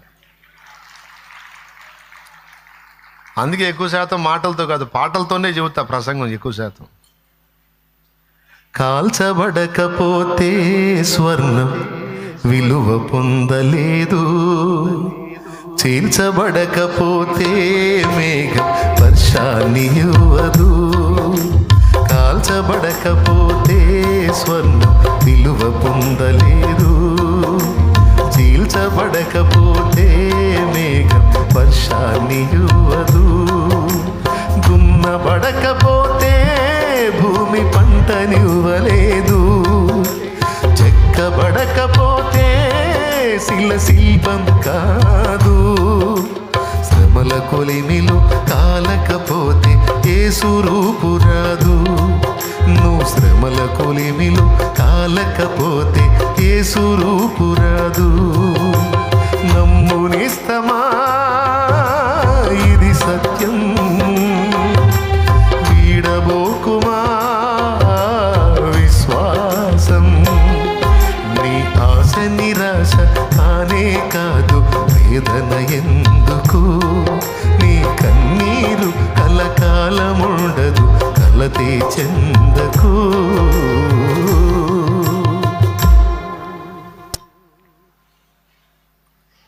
కొంతమంది సేవకు వస్తారు, అన్నీ తేలిక అయిపోవాలి నాయన, ఇలా అనగానే అలా ఆత్మ రక్షించబడాలి నాయన, ఇలా అనగానే ఆత్మ రక్షించబడాలి నాయన, స్థలం వచ్చేయాలి నాయన, మందిరం కట్టబడాలి నాయన, ఈజీగా అయిపోవాలి నాయన, అంతా తేలిక అయిపోవాలి నాయన. ప్రార్థన ఎగిరి చేస్తారు. అయినా దేవుడు అసలు ఆ విషయంలో వినడు. శ్రమ లేకుండా నువ్వు చేసే సేవ ఏం సేవ? మాట పడకుండా, ఒక తిట్టు తినకుండా, ఒక దెబ్బ తినకుండా, ఒక దూషణ పొందకుండా, ఒక సమస్య లేకుండా, ఒక ఒత్తిడి లేకుండా, ఒక ప్రతిఘటన లేకుండా ఏ సేవ అండి మనం చేసే సేవ? సిలువలేని సేవ, అది విలువలేని సేవ. దేవుని నిమిత్తము నీవేమాత్రం అనుభవించగలవో ఆయన చూడాలి, దూతలకు చూపాలి, తర్వాత వ్యక్తులకు సాక్ష్యం ఇవ్వాలి. ఈ 3 జరగాలంటే కష్టతరమైన రీతిలో నీ సేవ నడవాలి. ఆ సేవలో సిలువ ఉండాలి, నీ సువార్తలో సిలువ ఉండాలి, నీ పరిచర్యలో సిలువ ఉండాలి, నీ బ్రతుకులో సిలువ ఉండాలి, నీ సేవలో కూడా సిలువ ఉండాలి. తప్పదు. సిలువ లేని సువార్తకు విలువ లేదు, సిలువ లేని జీవితానికి విలువ లేదు, సిలువ లేని సేవకు విలువ లేదు సోదరా. ఓ సేవకురాలా. ఎందుకు సిలువ? క్రీస్తు కొరకు నువ్వెంత అనుభవించగలవో దేవుడు చూడాలి. నీ మొండితనం, నీ పట్టుదల, నీ ఓర్పు, నీ సహనం, నీ త్యాగం, నీ తగ్గింపు చెప్పుకోవద్దు తండ్రి. సర్వభూమి అయిందే, ఎట్లా అంటే స్థలం వచ్చేస్తుంది నీకు. సర్వ ప్రకృతి అయిందే, ఎట్లా అంటే నీకు మందిరం వచ్చేస్తుంది. ఎట్లా అంటే ఆత్మలు వచ్చేస్తారు. నన్ను అడుగు, జనములు ఇస్తాను, నన్ను అన్నీ అయిపోతాయి. ఆత్మలు అయిపోతాయి, స్థలం అయిపోద్ది, మందిరం అయిపోద్ది, చుట్టూ ఉన్న అన్ని జనులు డబ్బులు తీసుకొచ్చి ఇస్తారు నీకు. ఆయన ఒక మాట చెబితే చాలా అన్నీ అయిపోతాయి. అన్నీ ఈజీగా అయిపోతే నువ్వు చేసే సేవ ఏంది, నువ్వు పొడిసే పోటు ఏంది, నీ త్యాగం ఏంది? ఏది నీ త్యాగము, ఏది నీ సాక్ష్యము? త్యాగం ఏదండి? మేఘాలలో నా మెరుపుంచిన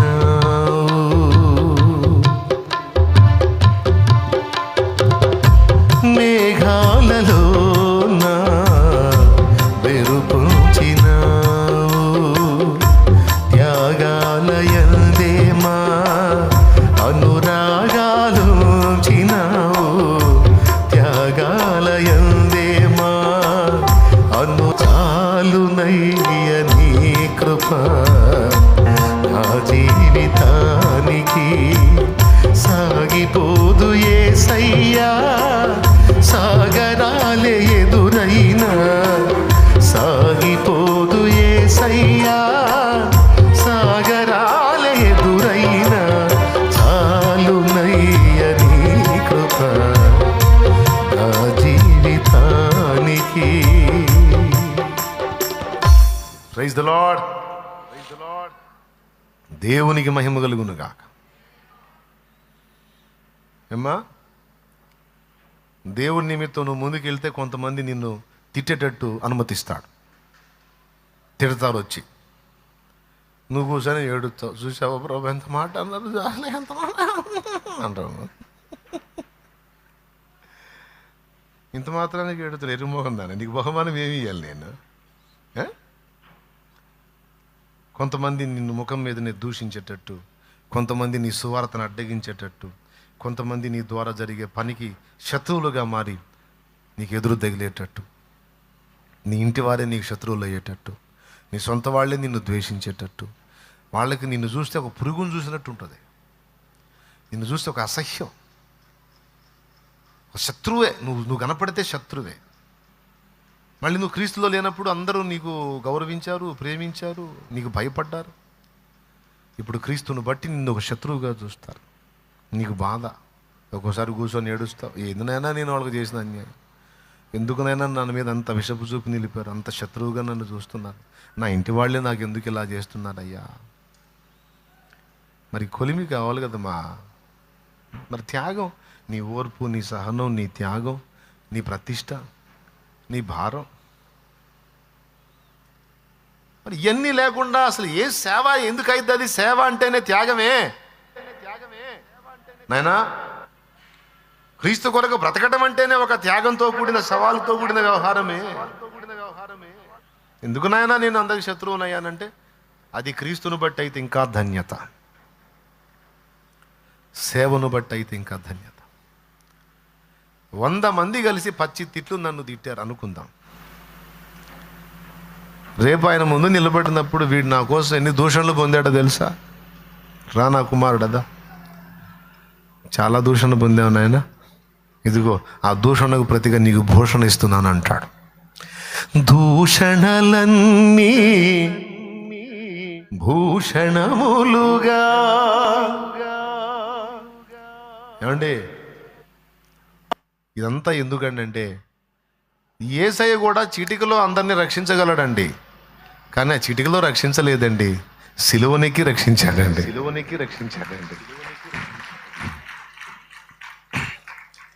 నేను క్రియలో మీ ఎడల నా ప్రేమను, ఓర్పును, త్యాగమును, సహనమును, క్షమను, దయను అన్నీ చూపించి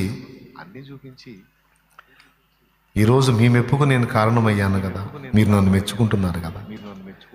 నేనును నిన్ను మెచ్చుకొనున్నట్లు నీకు కూడా ఆ శ్రమల పర్వము తప్పదు నా కుమారి, తప్పదు నా కుమారుడా అంటాడు నాయన. ఎంతమందికి అర్థమైందో చేతులు ఎత్తండి. వాస్తవా కాదా చెప్పండి మీరు? ఎందుకయ్యా వీళ్ళు నన్ను ద్వేషిస్తున్నారంటే ద్వేషిస్తారు, దేవుడు అనుమతితోనే ద్వేషిస్తారు. నేను చెప్తున్నా, నిన్ను ద్వేషించే వాళ్ళ తలకాయలో ఉన్న మెదడు ఒక్క నిమిషంలో నీకు ఫేవర్గా తిప్పగలడు దేవుడు, కానీ తిప్పడవు. నీ సరుకు తేలాలి, నీ త్యాగం ఏందో బయటికి రావాలి. ఇక మానసికంగా నువ్వు సిద్ధపడి పోనీ ప్రభా, తిడితే తిట్టారులే నాయన, పోనీలే నా తండ్రి అంటే అన్నారులేయ్యా, పోనీలేయ్యా సువార్త పుస్తకం ఇస్తుంటే ఒక దూషణ అన్నాడు, ఒకడు అంటాడు చండాలపు మాటని పోవే అంటాడు, పోనీలే నాయన నీకోసం ఒక మాట, రే పోరా, తెల్లోళ్ళకి పుట్టావా పోరా అంటాడు, పోనీలే నాయన నీకు స్తోత్రం, నీకోసం ఒక మాట పడ్డాను తండ్రి స్తోత్రం. దేవుడికి తెలియదా వాడు ఆ మాట అంటాడని? తెలిసే నీ ఆ మాట తినేటట్టు చేస్తాడు. అక్కడ నీ హృదయం ఎలా చూస్తుంది అంటే పక్కకెళ్ళి నీకు స్తోత్రం నాయన, బిడ్డని క్షమించయ్యా అని వెళ్ళిపోతే నా దేవుడు నిన్ను చూసి ముద్దాడుకుంటాడు. నా బిడ్డ సహనం చూడు, నా బిడ్డ ఓర్పు చూడు, నా బిడ్డ తగ్గింపు చూడు, నా బిడ్డకి ఎంత క్షమాగుణమో చూడు, వాడు ఎంత పచ్చి తిట్టు తిడితే పోనీలే నాయన బ్రవ్వా క్షమించయ్యా బిడ్డ తెలియదులేయ్యా అని దాటెళ్ళింది బిడ్డ. నా పోలిక కదది, నా శరీర రక్తాల్లో చేస్తూ నా లక్షణాలు అయ్యే. భాగభోగ్య భాగ్యభోగ నిధులు లేని భారభరిత సేవ బాష్పసిరులలోన వెలిగి బాధలను భరించు సేవ బాష్పసిరులలోన వెలయు బాధలను వరించు సేవ మధుర మధుర మధుర సేవ. ఎరా ఏమి కర్మరా, సేవ సేవ సేవ నీ బొంద నీ పాడే అనుకుంటా, ఉద్యోగం నోటిగాడు ఉద్యోగం పోగొట్టుకొని ఆ పిల్లల్ని ఆ గతి చేసావు. ఏం మనిషివిరా నువ్వు, ఎవడురా దేవుడు? ఎరా నోటిగాడు ఆహారం పోగొట్టుకున్నావు, గవర్నమెంట్ ఉద్యోగం పోగొట్టావు దొరికిద్దంట్రా, ఆ పిల్లల భవిష్యత్తు ఏం చేయాలనుకున్నావురా, వాళ్ళ నాశనం చేస్తావా అంటారు. కోరి కోరి కష్టాలు కొనుక్కున్నావేమిరా, కోరి కోరి కష్టాలను వరించావేందిరా, పెళ్లి కూతుర్ని పెళ్లి కొడుకు వరించినట్లు కష్టాలను వరించావేందిరా, తెలిసి తెలిసి కష్టాల కడల్లో అడుగు పెట్టావేమిరా. పర్వాలేదు,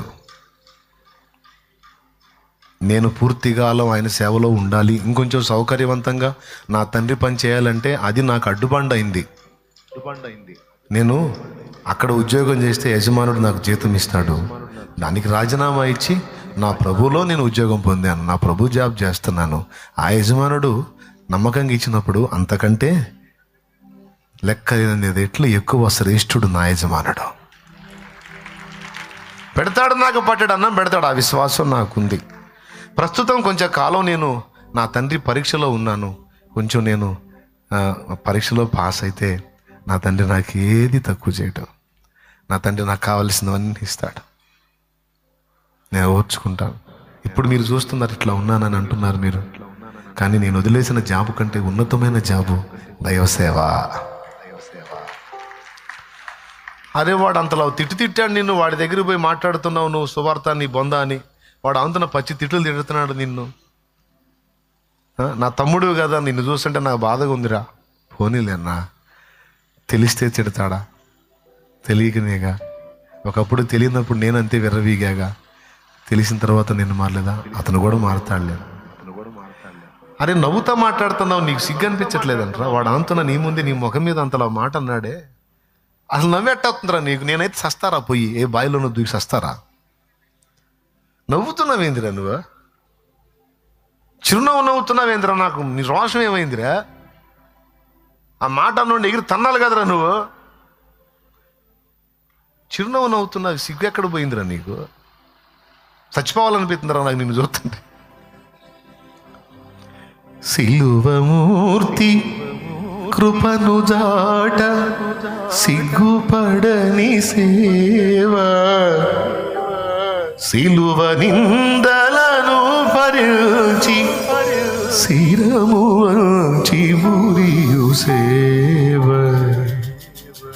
శిరము వంచి మురియు సేవ, మధుర మధుర మధుర సేవ, యేసు ప్రభు సేవ.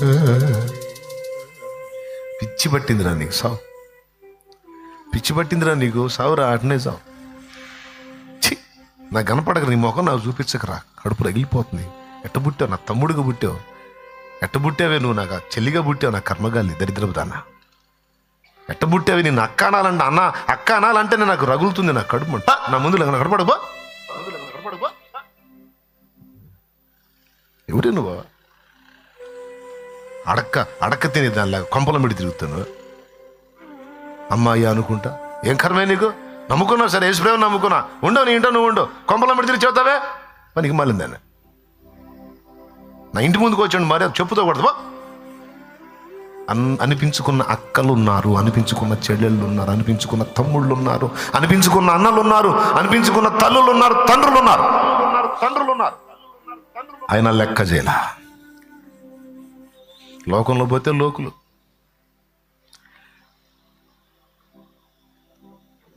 లోక జ్ఞాని అపహసించు శోకమూర్తి సేవ,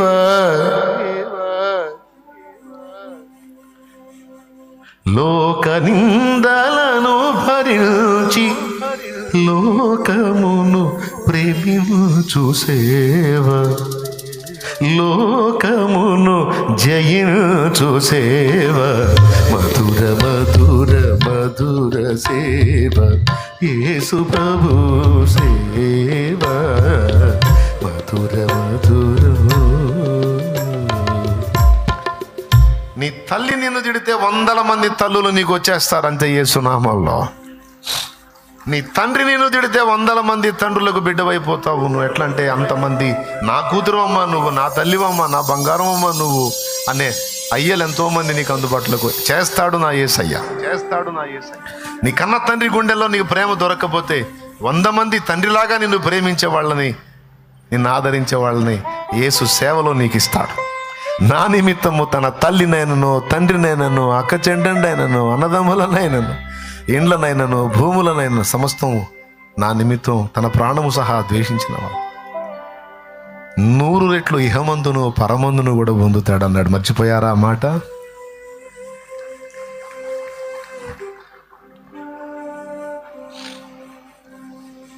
వందల మంది అన్నల్ని ఇస్తాడు, వందల మంది చెల్లెల్ని ఇస్తాడు, వందల మంది అక్కల్ని ఇస్తాడు, తమ్ముళ్ళని ఇస్తాడు. అయితే ముందు భరించాలి. మా చెప్పండి రా, ఎవరు ఇప్పుడుదే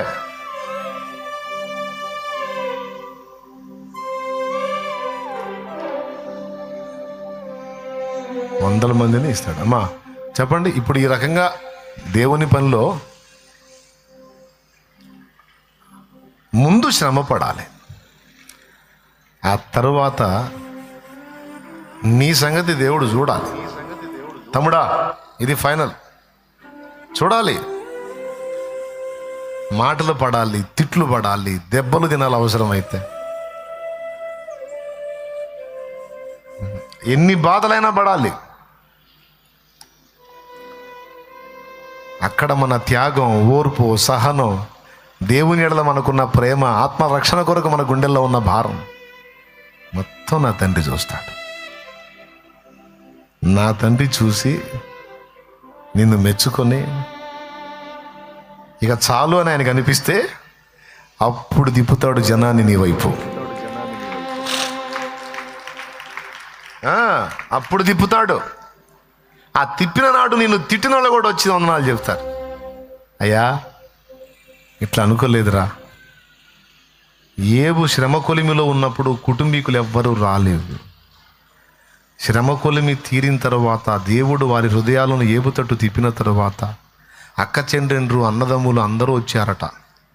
వచ్చి అందరూ ఏబుకు ఉంగరం పెట్టి, అక్కలు తమ్ముడిని పట్టుకొని ఏడ్చారు. ఎన్ని బాధలు పడ్డావయ్యా ఏబు, నీ బాధల్లో నీకేం చేయలేకపోయాను రా ఏబు, నీ బాధలన్నీ తలుచుకుంటుంటే గుండె ఆవిరైపోతుంది అయ్యా, ఎన్ని బాధలు పడ్డావయ్యా, అయ్యా అయ్యా అని ఏడుస్తుంది. ఇదేందిరా, బాధల్లో ఉన్నప్పుడు వీళ్ళు రాలేదు, ఇప్పుడు ఎన్నంతల ఆశీర్వాదం వచ్చిన తర్వాత ఆశీర్వాదంతో పాటు వీళ్ళ ఆదరణ అనే ఆశీర్వాదం కూడా వచ్చిందే. ఆనాడు ఈ ఆదరణ కనీసం అన్నీ పోయినా ఆదరించే వాళ్ళు లేరని ఏడ్చానే. ఆనాడు ఆదరణ కూడా నాకు దూరం అయిపోయింది. ఈనాడు అన్నిటితో పాటు ఆదరణ కూడా. అనుకొనని శ్రమలెన్నో ఎదిరించిన ఆత్మీయుల ప్రేమని. ఏమో నా ఏడుపు, నా దుఃఖము నీకు అంత ఇంపుగా ఉంటారా అనే కానీ ప్రభు, ఈ కన్నీరు అలా ధారాపాతంగా సాగని ప్రభు. ఏమనాలి? నా ఈ వేదన. అక్కడి నుంచి తిరిగా మనం ఈ మ్యాటర్ అంతటికి. నీ దెబ్బయని మౌనముగా సహింతును ప్రభువా. దేవునికి మహిమ. అది ఏ విధంగా కొట్టినా, ఏ విధంగా నలిపినా నా మేలు కోసమే గయ్యా. నీ సన్నిధిలో, నీ హస్తములో నలుగుట నాకతి ప్రియము గదయ్యా. నిజంగా బాగా నలుగుళ్ళు ఉన్నప్పుడు ఎట్లాంటి పాటలు వస్తాయి? అన్నీ బాగుండి ఆరోగ్యంగా ఉండి ఎగిరెగిరి పడేటప్పుడు రావు ఎట్లాంటి పాటలు. బాగా తోముళ్ళలో ఉంటాను చూడు, అప్పుడు కదిలితే ఏడిపోతాను. అప్పుడు దీన మనసు వచ్చిద్ది, దీనంగా దేవుని వేడుకోవటం వచ్చిద్ది. నా మార్గములను మెళకువగానే కాచుకొనుచునే నడచితి ప్రభువా. నా మార్గములను మెళకువగానే కాచుకొనుచునే నడచితి ప్రభువా. అయినను వేదనల్ అధికములాయను, అయినను వేదనల్ అధికములాయను, ఎదలో మంటయు రగిలె గదయ్యా, ఎదలో మంటయు రగిలె గదయ్యా. ఇందవలు నాయార్థ ధ్వని నీ సన్నిధిలో వినబడు. ఏమండి ఎంత బాగా చెప్తున్నారయ్యా. నేను నా మార్గాలనే జాగ్రత్తగానే చూసుకొని నడుస్తున్నా ప్రభా. తప్పు చేయకూడదు, ఇలా ఉండకూడదు, ఇలా ఉండకూడదు అన్నీ చూసుకొని నడుస్తున్నాను. అయినా ఏదో వేదనలు ఎక్కువైపోతున్నాయ్యా. ఎందుకయ్యా? ఏదో నాలో తేడా ఉంది చూసావు, బ్యాలెన్స్ చేస్తున్నావా? పోనీలే నాయన. అయ్యా నేను మంచివాడిని కాదయ్యా, నేను మంచిదాన్ని కాదు, నాకు న్యాయమేలే, నాకు న్యాయమే నాయనా నువ్వు అట్లా చేయటం.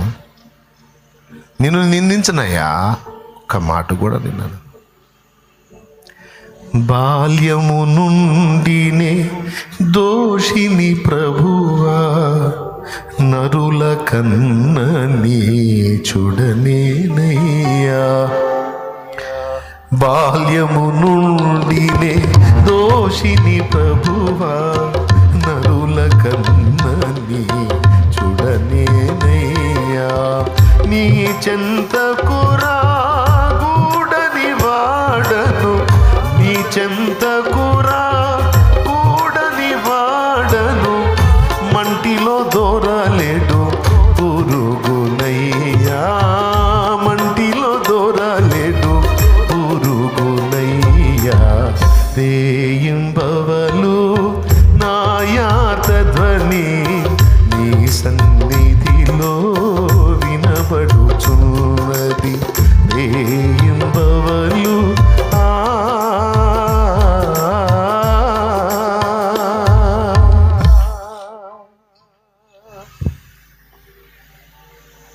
అయ్యా, కాకపోతే కొంచెం అధికం అవుతున్నాయి, చచ్చిపోతానేమో అనిపిస్తుంది అయ్యా ఈ వేదన దెబ్బకి.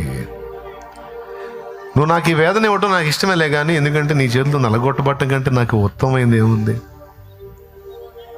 నన్ను చేతిలో తీసుకున్నావు, నలుపుతున్నావు, అది నాకు ఇష్టమే, కానీ చచ్చిపోతానేమో అనిపిస్తుంది అయ్యా ఈ వేదనలో, ఈ బాధలో. అందుకని ఒక్క పని చేయ, ఒక్కసారి నన్ను తాకి నా ప్రాణం కొంచెం తెప్పరిల్ల చేసి, తర్వాత మళ్ళీ ఒకవేళ నువ్వు నాకు అవసరం అనుకుంటే రాని అయ్యా, కానీ కొంచెం తెప్పరిల్ల చేయవా? కనీసం చెప్పుకునే దిక్కు కూడా లేదయ్యా.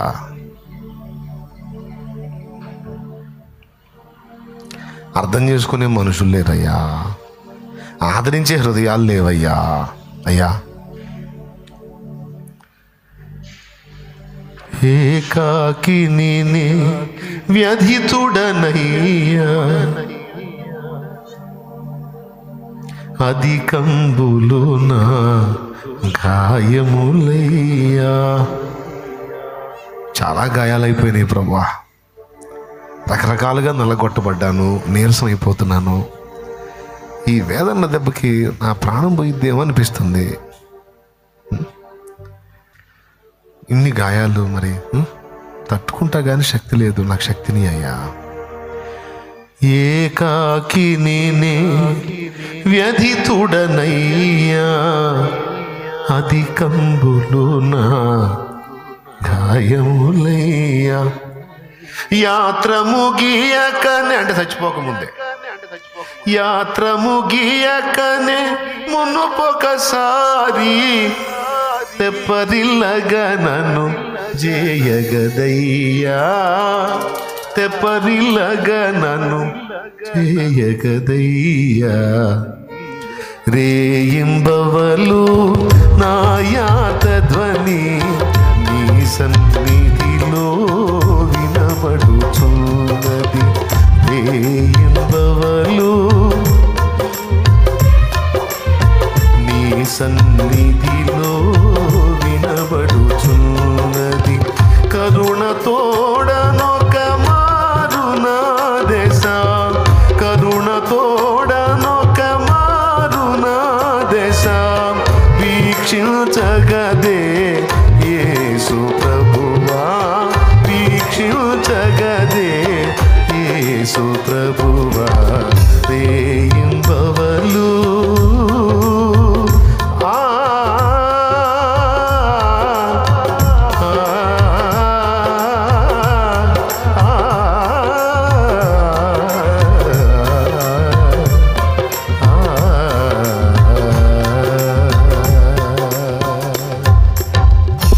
Praise the Lord. మేలు చేయను ఉద్దేశించుచున్నాను, అందుకే కొంచెం శ్రమ కులిమిలో ఉంచాను. ఇది నీవు విధేయత నేర్చుకుంటావు, పరిశుద్ధపరచబడతావు, మెప్పు పొందుతావు, నా దగ్గర రెండంతల ఆశీర్వాదం పొందుతావు. ఇతరులకు సాక్ష్యం అవుతావు. నీ అనుభవ పాఠాలను ఇతరులకు పాఠాలు అవుతాయి.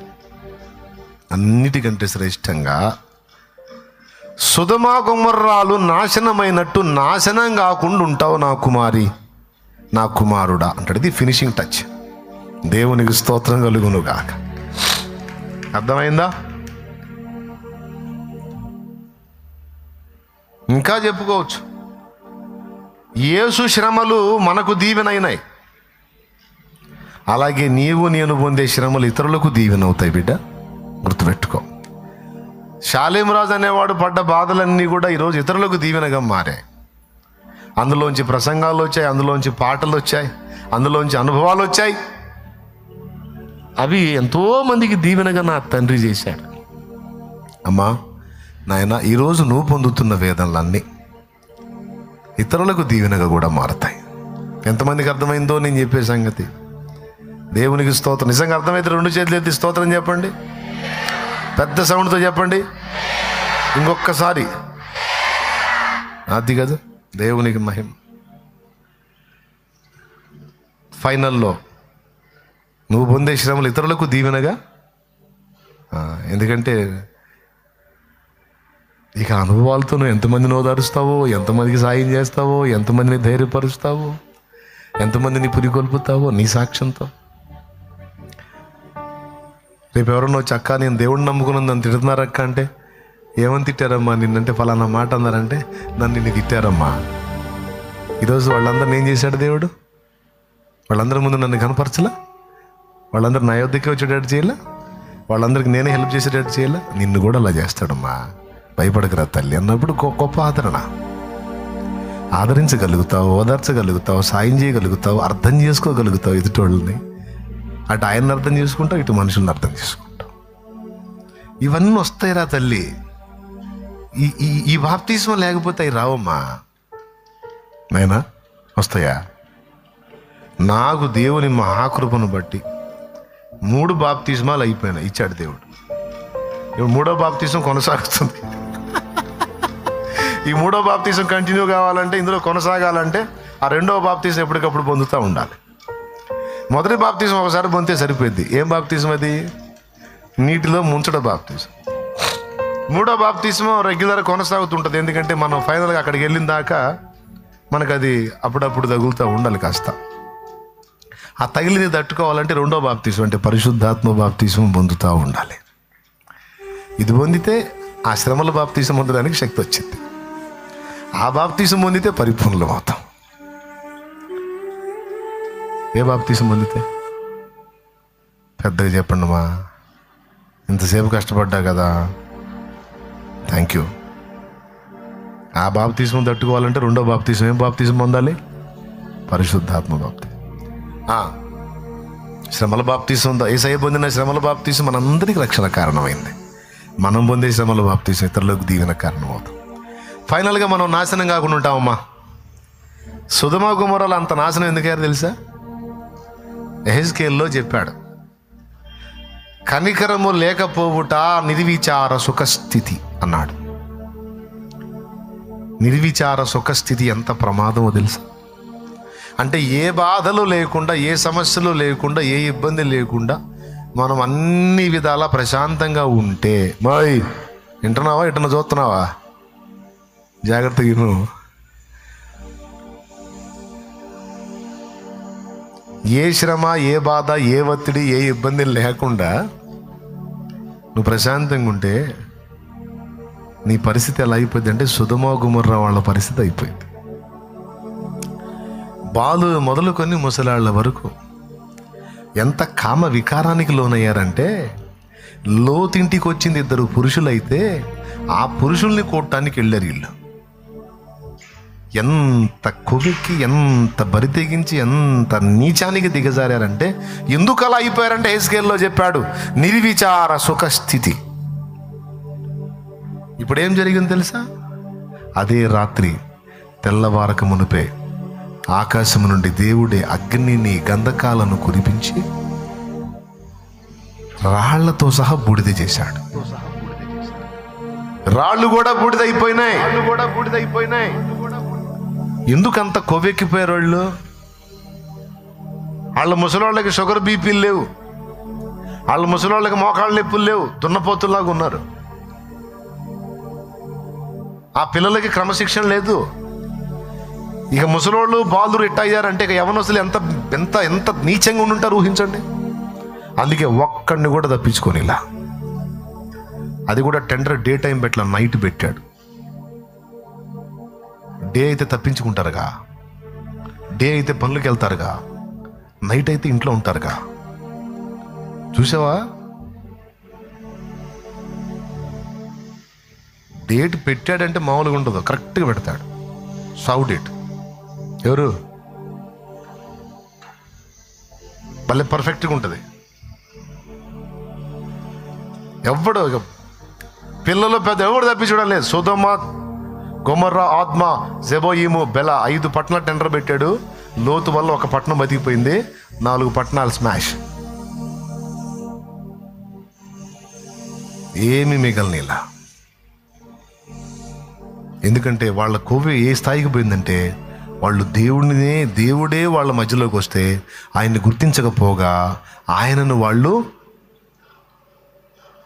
పాడు చేయ చూశారు, దేవుణ్ణే పాడు చేయ చూశారు. అమ్మో వీళ్ళకి పీక్ స్టేజ్కి వెళ్ళిపోయిందిరా, ఇంక వదిలిపెట్టకూడదు, ఇంకొక డే కూడా ఇవ్వండి వీళ్ళకి. ఫైనల్ ఏంటంటే లోతును పంపించాడు మధ్యలోకి, దరిద్రుల మధ్యలోకి. అయినా ఈ దరిద్రులు మారలా. ఇక ఫైనల్ అయిపోయింది. ఇక లోతును బయటికి పంపిస్తా, వీళ్ళ మైనం చేస్తాను.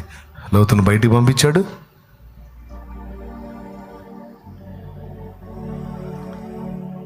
ఇప్పుడు చెప్పండి, సుఖం కావాలా శ్రమ కావాలా? అయ్యా ఇప్పుడు చెప్పండి, సుఖం కావాలన్నోళ్ళు చేతులు ఎత్తండి నాయనలారా. సుఖం కావాలన్నోళ్ళు అన్నా, మేము క్షేమముగా ఉండునట్లు, సొదొమ జాతోళ్ళలాగా మేము మారకుండునట్లు, మేము 2 దీవెన పొందినట్లు, ప్రభు కృప పొంది విధేయత నేర్చుకున్నట్లు, దేవుని ఎదుట మెప్పు పొందినట్లు, దైవ సేవలో దేవుడు మమ్మల్ని మెచ్చుకున్నట్లు, మేము పరిపూర్ణలు మగునట్లు మాకేం కావాలి? పెద్దగా చెప్పండి, అందరూ చెప్పండి. రైట్, బాగా అర్థమైంది. ఇప్పుడు వస్తారమ్మా నా దగ్గరకి, ఈ సమస్య ఉంది ఆ సమస్య ఉందని వస్తారా? కాబట్టి ప్రార్థన చేస్తా, మొత్తం పోయి పరిచయం చేయండి పోండి. ఓకే, ఇంక లేండి. మిగిలినది తరువాయి భాగం వచ్చే వారం రండి. లైవ్లో ఉన్న వాళ్ళందరూ కూడా ప్రార్థనలో మోకాళ్ళ మీదకి వచ్చేసారు. హల్లెలూయా, హల్లెలూయా, హల్లెలూయా, హల్లెలూయా, హల్లెలూయా. ఏం కృంగిపోవద్దు నాయనా. అమ్మ, దేవుడు సమస్తము సమకూర్చి మేలు కొరకే సిద్ధపరిచాడు, లేకపోతే పాడైపోతాం మనం. నీకు తెలుసా, పెద్ద నష్టంలో మనం పడుకున్నట్లు చిన్న చిన్న సమస్యలు మనల్ని కంట్రోల్ చేస్తాయి. ఆయన అన్యాయసుడు కాదమ్మా. నిమిషమాత్రము నిన్ను విసర్జించి నీ గొప్ప వాత్సల్యంతో నిన్ను సమకూరుస్తాను. మహోద్రేకము కలిగి నీకు విముఖుడనైతిని, గొప్ప వాత్సల్యంతో నిన్ను దగ్గర తీసుకుంటాను, నీ సమకూరుస్తాను. భయపడకు, పర్వతాలు తొలగిన, మెట్టలు తత్తరిల్లిన నా కృప నిన్ను విడిచిపోదు, సమాధాన విషయమైన నా నిబంధన తొలగిపోదన్నాడు. నా కుమారి, నా కుమారుడా, నువ్వెందుకు కృంగిపోతున్నావు? నువ్వెందుకు భయపడుతున్నావు? నువ్వెందుకు విస్మయం పొందుతున్నావు? నేను నీకు తోడై ఉన్నాను. నీకు విరోధంగా రూపింపబడిన ఏ ఆయుధమును వర్ధిల్లనీయను. నీ విరోధంగా గుంపు కూడేవారు నీ పక్షపు వారు అవుతారు. ప్రయాసపడి గాలి వాన చేత కొట్టబడి ఆదరణ లేక ఉన్నదానా, నీలాంజనములతో నేను నీకు పునాదులు వేస్తాను, నీ గుమ్మాలు కడతాను. మాణిక్యాలతో నీ గుమ్మాలు కడతాను. నేను ఆదరణ కోల్పోయినదానా, ఆదరణ లేక ఉన్నదానా, భయపడకు, భయపడకు. నీ సరిహద్దులలో సమాధానమిచ్చి సరిహద్దులను విస్తరింపజేసి నీ గుడారమును స్థిరపరిచి, అంతేకాదు దాని త్రాళ్లను కూడా పొడుగు చేసి నిన్ను విస్తరింపజేస్తాను. నా ప్రభు, నా ప్రభు. ఎంత ప్రేమ, ఎంత ప్రేమ. ఆయన కోపము నిమిషమట, ఆయన విసర్జించటం, విముఖత చూపటం నిమిషమేనట. ఆ నిమిషమే తట్టుకోలేవు నాన్న, మనం ఆ నిమిషమే తట్టుకోలేవు. అయ్యా అయ్యా అవసరమేనయ్యా, ఇవన్నీ అవసరమేనయ్యా, అన్నీ నువ్వు అనుమతించి పర్వాలేదు, కానీ నన్ను విడనాడొద్దయ్యా, ఎడబాయకయ్యా, నా చెయ్యి పట్టుకోయ్యా. నువ్వు ఎక్కడికైనా తీసుకెళ్ళి, ఏ అనుభవాల్లోకైనా తీసుకోవాలి, కానీ నా చెయ్యి వదలొద్దయ్యా. అయ్యా నా తండ్రి, నానా నానా, నువ్వు చెయ్యి వదిలితే చచ్చిపోతాను నాన్న, నువ్వు చెయ్యి వదిలితే చచ్చిపోతాను నాన్న, నువ్వు చెయ్యి వదిలితే నిలవలేను నాన్న, నన్ను వదలొద్దు నాయన, నన్ను వదలొద్దు నాయన అని ఆయన పాదాలు పట్టుకుని, ఆయన విడుదల నా దేవుడే ఇస్తాడు, నీకు స్వస్థత నా దేవుడే ఇస్తాడు, సహాయం నా దేవుడే చేస్తాడు. ఆయన నీకు చేదైన అనుభవాలు ఇవ్వకపోతే నువ్వు చాలా తేడా పడతావు. అందుకే ప్రార్థన చేద్దాం. శ్రమల బాప్తిస్మాన్ని కూర్చి నాకు విపులంగా అందించినందుకు నీకు స్తోత్రం తండ్రి. బహుళ ప్రయోజనం కలిగినటువంటిది శ్రమల బాప్తిస్మం. నేను పరిపూర్ణుని కావటానికి, నీ రూపముగా నేను మారటానికి, నీ వ్యక్తిత్వం నాలోకి రావడానికి అది ఉపయోగపడుతుంది. నన్ను అనుగ్రహించు తండ్రి, నన్ను ఆ విధంగా సిద్ధపరచయ్యా. నీకు వందనాలు వందనాలు వందనాలు వందనాలు, స్తోత్రాలు స్తుతులు కృతజ్ఞతలు చెల్లిస్తున్నాను. నీ దాసునితో నాతో మాతో మాట్లాడినందుకు వందనాలు యేసయ్యా. అవునయ్యా, నాతో కూడా నువ్వు మాట్లాడావు ప్రభువా. నా కుమారుడా, అన్నీ ఈజీగా అయిపోతే త్యాగం ఎక్కడరా, ఓర్పు ఎక్కడరా, పోరాటం ఎక్కడరా, ఎందుకు ఇవ్వాలరా బహుమానం నీకు? అన్నీ నేను సులభతరం చేసి, అన్నీ నేనే డీల్ చేస్తే, అన్నీ నేనే చేసేస్తే నువ్వు ఊర కూర్చున్నందుక నీకు బహుమానం కాదు నాయన. ఇందులో నీ కష్టం ఉండాలి, నీ శ్రమ ఉండాలి, నీ ప్రయాస ఉండాలి, నీ త్యాగం ఉండాలి, నీ ఓర్పు, నీ సహనము, నీ క్షమాగుణం, దయాగుణం, అన్నీ అన్నీ నీలో కూడా ఉండాలి. నేను చూస్తా. ప్రతిదానికి నా యొద్ద బహుమానం ఉంది, జీతం. అవన్నీ పొందినట్లు మరి ఇన్ని రిస్కులు చేసే సేవ చేయాలి నాయన, రిస్కులు చేసే సేవ చేయాలి, రిస్కులు చేసే విశ్వాసంలో ఉండాలి, రిస్కులు చేసే అవసరమైతే కుటుంబాన్ని ఎదిరించైనా, సమాజాన్ని ఎదిరించైనా నిలదొక్కాలి. మాటలు పడైనా, దెబ్బలు తినైనా, దూషణ పొందైనా నా కొరకు నిలిచిన వాడే ధన్యుడు అని నువ్వు అందించిన మాటలు ఎంత వాస్తవాలు నాన్న, వాస్తవాలు నాన్న. మా బిడ్డల్ని ధైర్యపరిచినందుకు, ఆదరించినందుకు, ఓదార్చినందుకు, ప్రోత్సహించినందుకు, వాటి విలువ తెలిపినందుకు నీకు స్తోత్రములు. త్రివిధములైన బాప్తిస్మములను కూర్చి మాకు స్పష్టపరిచినందుకు స్తోత్రము నాయన, స్తోత్రము. మా బిడ్డల హృదయాల్లో, మా హృదయంలో ఇవన్నీ స్థిరపరచు. మేము ఇంకా నేర్చుకున్నట్లు మాకు బయలుపరచు నాయన, మాకు నేర్పించు. అనేక సంగతులు మాకు చెప్తున్నావయ్యా, తెలియజేస్తున్నావయ్యా. థ్యాంక్స్ అయ్యా. ఇంకా నేర్పించమని మాతో మాట్లాడినందుకు థ్యాంక్స్ చెప్తూ, కృతజ్ఞతలు చెప్తూ, జరుగుతున్న పనులన్నిటినీ హస్తం ఉంచి అవన్నీ కంప్లీట్ చేయాలి. ఎల్లుండి జరిగేటువంటి మందిర పునఃప్రతిష్ఠ ఆరాధన ఘనంగా జరిగించేస్తున్నామల్లా. ప్రతిదీ సమకూర్చు, జరుగుతున్న పనులన్నీ ఒక కొలిక్కి వచ్చేటట్టు చేయి, సహాయం చేయి, ఆర్థికంగా సపోర్ట్ చేయి, మరి సహకారాలను కూడా లేపి పంపించు, కృపచు. స్తుతి మహిమ నీకే చెల్లిస్తూ, సాతాను క్రియలు, కుట్రలు, కుతంత్రాలు నాశనం చేయి, పరిశుద్ధాత్మ కాపుదల మాకి. మా బిడ్డలు ఏ శ్రమలో ఉన్నారో, ఎందులో నలుగుతున్నారో వారికి విడుదల, వారి కన్నీరు తుడు, వారి మనోదుఖం తొలగించు, ఆశీర్వదించు, ఆశీర్వదించు తండ్రి. యేసు నామములో పొంది ఉన్నాం తండ్రి. ఆమేన్, ఆమేన్, ఆమేన్.